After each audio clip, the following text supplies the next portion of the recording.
país é aquilo que se poderia chamar um engenheiro humanista. Em primeiro lugar, porque, pela sua formação e pela sua orientação, é alguém que coloca a dignidade da pessoa humana no centro de todas as suas preocupações e atividades.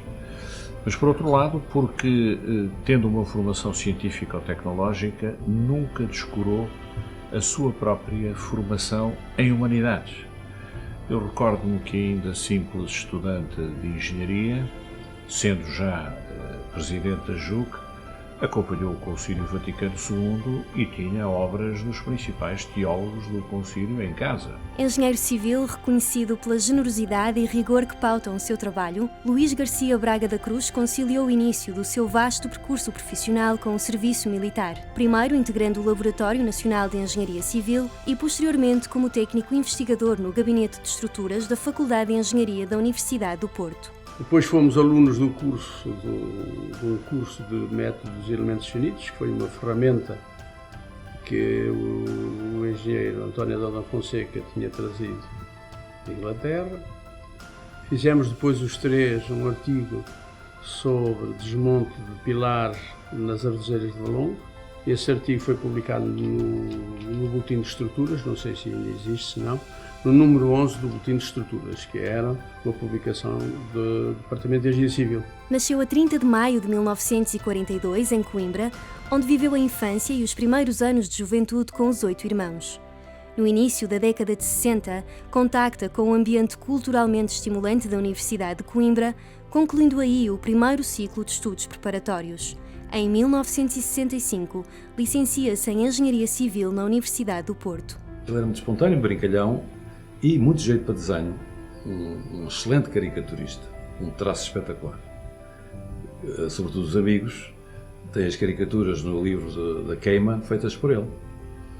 Era uma pessoa assim divertida e manteve sempre esse sentido de humor, embora nem sempre seja óbvio.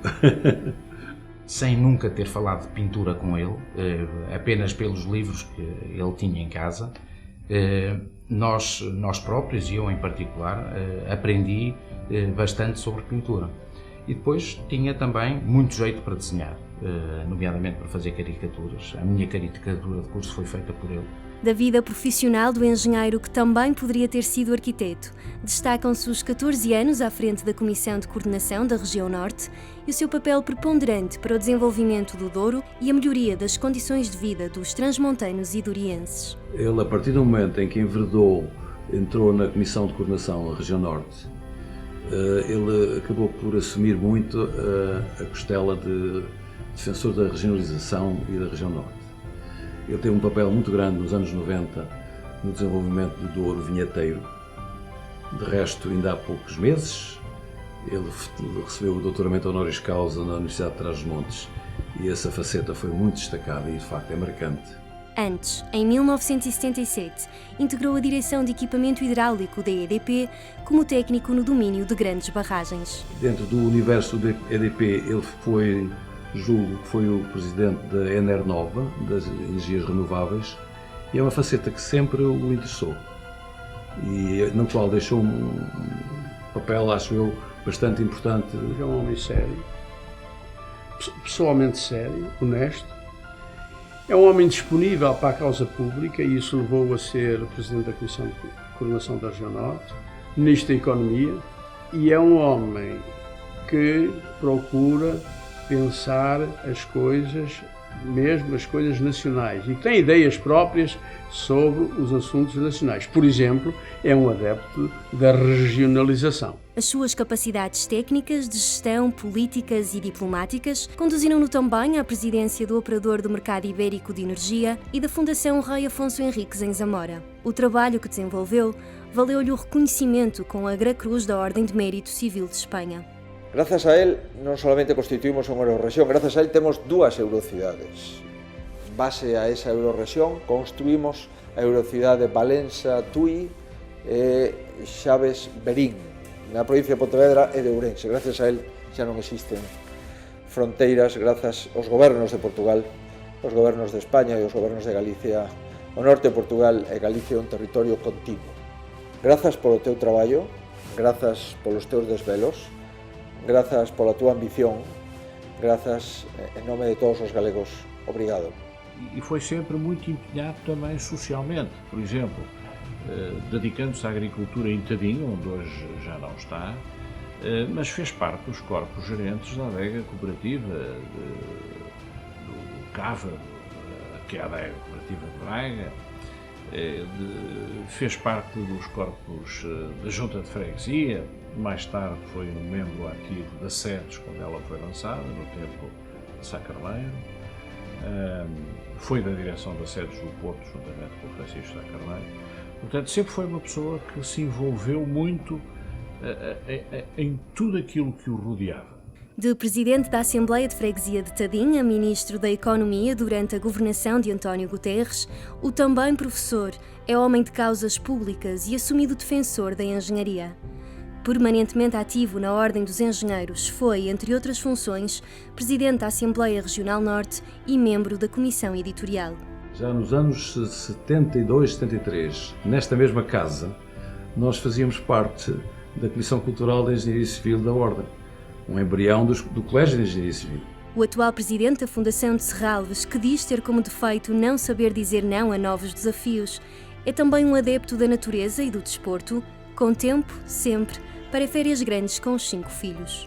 Era um amante da natureza e, portanto, praticava montanismo, andava muito a pé, gostava de desbravar e explorar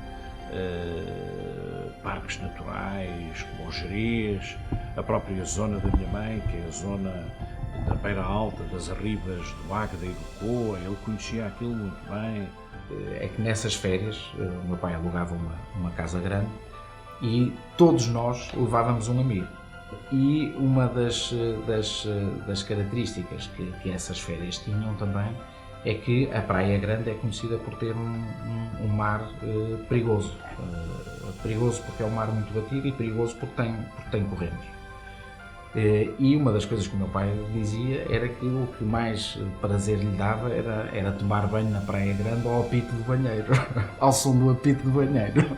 O seu trabalho em diferentes quadrantes da sociedade, assim como as suas publicações e intervenções, definem-lhe o caráter perfeccionista e a avidez de conhecimento. Luís Braga da Cruz é engenheiro civil há 50 anos, responsável por importantes transformações e desenvolvimentos no nosso país. O meu pai dizia-nos isso muitas vezes, que a diferença entre fazer bem feito e fazer mal feito é muito pequena em termos de esforço, mas é muito grande em termos de correção. Portanto, fazer bem feito custa pouco mais do que fazer mal feito. Só que depois corrigir o que está mal feito custa 10 vezes mais do que fazer bem feito. Eu tive a enorme honra de trabalhar com ele num governo e de verificar a sua extraordinária ação.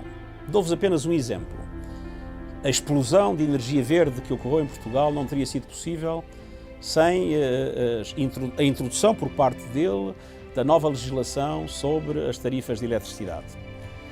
Esta alteração profunda na forma como no nosso país se encarou o problema da energia ficou inteiramente a dever-se à sua iniciativa e à sua competência. E como este exemplo eu poderia dar muitos outros.